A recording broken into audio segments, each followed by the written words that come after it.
नमस्कार, आपका स्वागत है जस हिंदी में। मैं हूं आपके साथ राशि और अब वक्त हो चला है कुछ अच्छी खबरों का। तो आइए जानते हैं क्या है आज की good news. Olympic silver medal विजेता मीराबाई चानू ने वेट लिफ्टिंग वर्ल्ड चैंपियनशिप में इतिहास रच दिया है। वो चोट से जूझ रही थी, लेकिन अपने जज्बे में कोई कमी नहीं आने दी। उन्होंने 200 किलोग्राम कुल वजन उठाकर रजत पदक अपने नाम किया। कोलंबिया के बोगोटा में आयोजित वेट लिफ्टिंग वर्ल्ड चैंपियनशिप में मीरा का सफर आसान नहीं रहा। वो चोट से जूझ रही थी, लेकिन अपने जज्बे में कोई कमी नहीं आने दी। उन्होंने क्लीन एंड जर्क में 113 किलोग्राम भार उठाकर रजत पदक अपने नाम किया। हालांकि स्नैच प्रयास के दौरान उन्होंने शानदार बचाव किया। जब वो भार उठा रही थी तो उनका संतुलन गलत हो गया, लेकिन उन्होंने ऐसे में अपने शरीर पर काबू रखते हुए घुटनों और निचले शरीर का सहारा लिया। स्नैच में मीराबाई ने 87 किलोग्राम भार उठाया। इस तरह उन्होंने कुल 200 किलोग्राम भार उठाया। भारतीय वेट लिफ्टर मीराबाई चानू ने वेट लिफ्टिंग वर्ल्ड चैंपियनशिप में ओलंपिक चैंपियन हो जिहुई को पछाड़कर रजत पदक जीता। जिहुई क्लीन एंड जर्क में 109 किलोग्राम भार उठा सकी। वहीं स्नैच में उन्होंने 89 किलोग्राम भार उठाया, जबकि Indian weight lifter Chanu clean and jerk में 113 और स्नैच में 87 किलोग्राम भार उठाने में सफल रही। जिहुई तीसरे नंबर पर रही और उन्हें कांस्य पदक मिला, जबकि मीराबाई ने सिल्वर मेडल पक्का किया। वहीं जियांग हुई ने क्लीन एंड जर्क में 113 किलोग्राम और स्नैच में 93 किलोग्राम भार उठाया। इस तरह उन्होंने कुल 206 किलोग्राम भार उठाकर स्वर्ण पदक अपने नाम किया।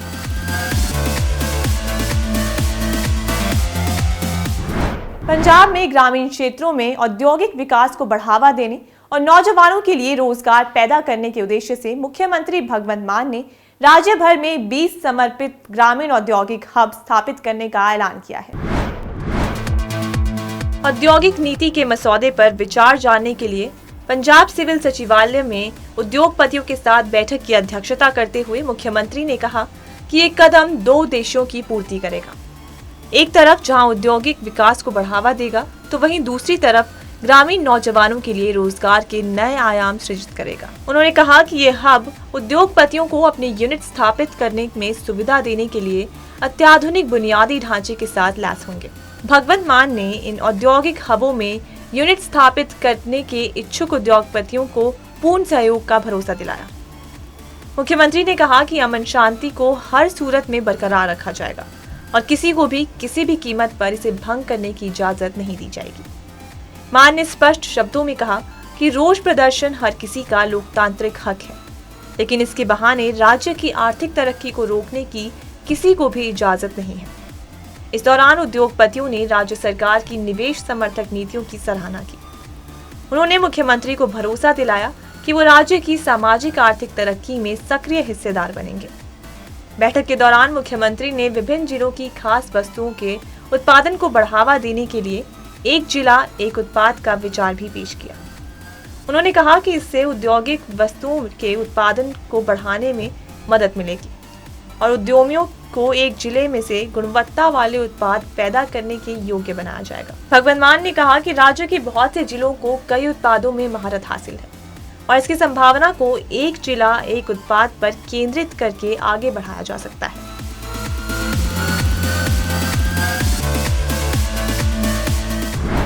फोर्ब्स ने एशिया के सबसे बड़े दानवीरों की लिस्ट जारी की है। इनमें भारत के गौतम अडानी, शिव नादर और अशोक सूता का भी नाम शामिल है। इसके अलावा मलेशियाई भारतीय बिजनेसमैन ब्राह्मल वासुदेवन और उनकी वकील पत्नी शांति कंडिया का नाम भी इसमें शामिल है। अडानी इस समय एशिया के सबसे अमीर व्यक्ति हैं और अडानी ग्रुप के चीफ हैं। उन्होंने इसी साल जून में 60 साल की उम्र पूरे होने पर 60,000 करोड़ रुपए सोशल वर्क पर खर्च करने की बात कही थी। अडानी ने दावा किया है कि उनके इन पैसों को हेल्थ, एजुकेशन और स्किल डेवलपमेंट पर खर्च किया जा रहा है। तो वहीं HCL टेक्नोलॉजीज के फाउंडर चेयरमैन शिव नादर इन फैमिली लिस्ट में पहले नंबर पर है। Shiv Nadar HCL technologies limited और शिव नादर फाउंडेशन के फाउंडर तथा चेयरमैन हैं। बिना किसी रैंकिंग की सूची में HCL के शिव नादर भी हैं। उन्होंने इस साल 11,600 करोड़ रुपए दान किए हैं। इस रकम से स्कूल और कॉलेज बन रहे हैं। तो वहीं अशोक सूता का मानना है कि जब कोई कंपनी सार्वजनिक हो जाती है तो कॉर्पोरेट गवर्नेंस में सुधार का दबाव होता है। हैप्पीएस्ट माइंड्स के एग्जीक्यूटिव चेयरमैन अशोक सूता ने चिकित्सा अनुसंधान के लिए ट्रस्ट को 600 करोड़ रुपए दिए हैं। इस ट्रस्ट को उन्होंने 2021 में बनाया था।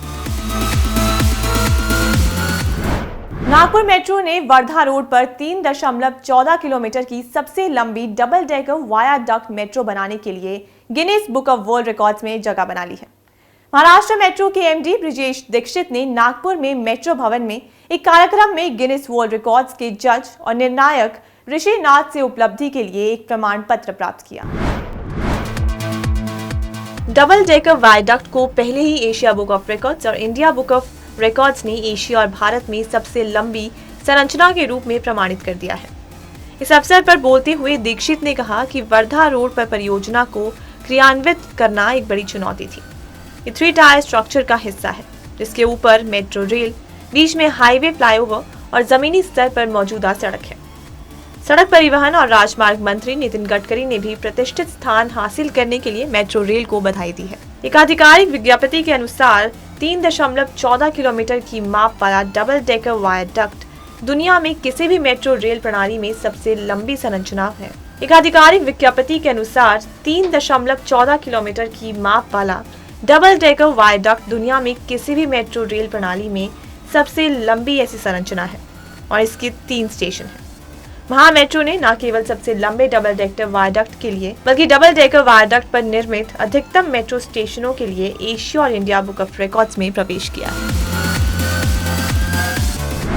केंद्रीय सूचना एवं प्रसारण मंत्री अनुराग ठाकुर ने चेन्नई में देश के पहले drone skilling and training virtual e-learning platform का उद्घाटन किया। इसके अलावा ठाकुर ने चेन्नई स्थित गरुड़ एरोस्पेस की विनिर्माण इकाई में पहला 1000 नियोजित drone centre of excellence launch किया और गरुड़ एरोस्पेस की ड्रोन यात्रा ऑपरेशन 777 को भी हरी झंडी दिखाई। इस ड्रोन यात्रा का उद्देश्य देश के 777 जिलों में विभिन्न कृषि उपयोगों के लिए ड्रोन की उपयोगिता के बारे में लोगों को शिक्षित करना है। केंद्रीय मंत्री ठाकुर ने अग्नि कॉलेज ऑफ टेक्नोलॉजी में ड्रोन यात्रा को हरी झंडी दिखाकर रवाना करने के मौके पर कहा कि गरुड़ एरोस्पेस के ड्रोन यात्रा को हरी झंडी दिखाकर और पहले वर्चुअल ई लर्निंग प्लेटफॉर्म का उद्घाटन करते हुए मुझे बेहद खुशी हो रही है। वह उन्नत और सुसज्जित विनिर्माण सुविधा को देखकर काफी प्रभावित हुए। उन्होंने कहा कि ये दृष्टिकोण प्रधानमंत्री नरेंद्र मोदी के पास है और देश का युवा दिन ब दिन नई छलांग लगा रहा है। केंद्रीय मंत्री ने कहा कि भारत को साल 2023 में कम से कम 1 लाख ड्रोन पायलट की जरूरत होगी। उन्होंने कहा कि बहुत जल्द भारत ड्रोन स्किल हब बन जाएगा। किसान ड्रोन कृषि क्षेत्र में नए युग के विकास की शुरुआत है। ये न सिर्फ किसानों के लिए उपयोगी होंगे बल्कि अन्य लोगों के लिए रोजगार भी पैदा करेंगे। ठाकुर ने कहा कि गरुड़ एरोस्पेस ने हजारों युवाओं को बढ़ने और बदलाव करने का अवसर दिया है और आगे भी देगा। इसके अलावा केंद्रीय मंत्री अनुराग ठाकुर ने चेन्नई में वर्चुअल ड्रोन यूनिवर्सिटी का उद्घाटन किया। इस अवसर पर उन्होंने कहा कि कोविड के दौरान दूर दराज के इलाकों में दवा और वैक्सीन पहुंचाने के लिए ड्रोन का इस्तेमाल किया गया।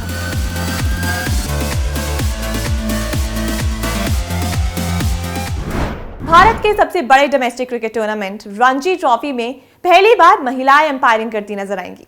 जी हां, बीसीसीआई ने नए सीजन के लिए शॉर्टलिस्ट अंपायरिंग पैनल में 3 महिलाओं को शामिल किया है। 88 साल के टूर्नामेंट इतिहास में ऐसा पहली बार हुआ है जब अंपायरिंग पैनल में महिलाओं ने जगह बनाई है। 13 दिसंबर से शुरू हो रहे रणजी ट्रॉफी के पैनल में मुंबई की वृंदा राठी, चेन्नई की जननी नारायण और गायत्री वेणुगोपालन को शामिल किया गया है। महिला अंपायर्स की मैच फीस पुरुषों के बराबर है। बोर्ड ग्रेड के अनुसार पेमेंट करता है। अंपायर्स को ग्रेड के अनुसार एक दिन का 25 से 40 हजार तक पे किया जाता है। रणजी मैचों की मैच फीस दिन के आधार पर होती है। बीसीसीआई के अंपायर्स का पैनल रहता है। इसमें जो अच्छे अंपायर्स होते हैं उन्हें रणजी मैच देते हैं। हर मैच के नंबर्स रहते हैं। रेफरी मैच के बाद रेटिंग पॉइंट्स देते हैं। सही और गलत फैसलों पर अंपायर्स की रैंकिंग बनती है। अभी बोर्ड ने पैनल में 150 अंपायर्स हैं। उनमें से करीब 90 अंपायर्स को रणजी मैच मिलते हैं। एक मुकाबले में 100 रेटिंग पॉइंट्स होते हैं। गलत फैसले पर नंबर्स कट जाते हैं। एक गलती करने पर 5 पॉइंट्स कटते हैं। वाइड और नो बॉल की गलती पर 1-1 पॉइंट कटते हैं। इन्हीं रेटिंग पॉइंट्स के आधार पर रैंकिंग बनती है और मैच के बाद मार्किंग होती है। कुछ पॉइंट्स मैच मैनेजमेंट, विवाद की सिचुएशन को कैसे हैंडल किया जाए, ऐसी बातों पर होते हैं। इन सब पर विचार करके इन तीनों को रणजी ट्रॉफी पैनल में शामिल किया गया।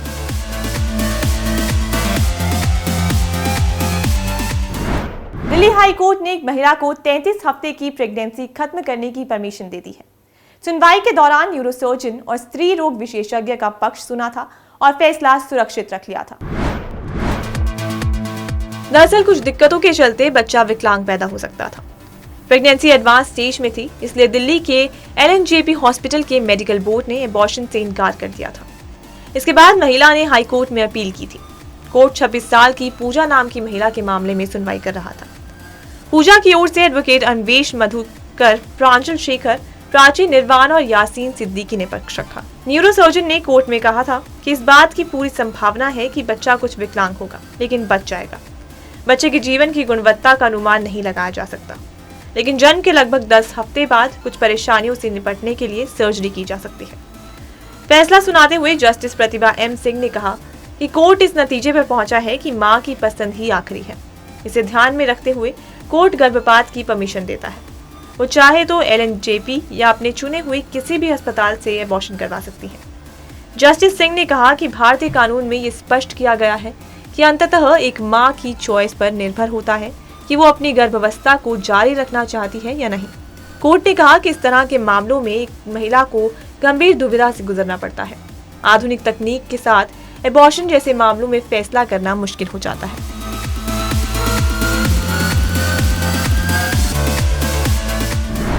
गुड न्यूज में आज के लिए सिर्फ इतना ही।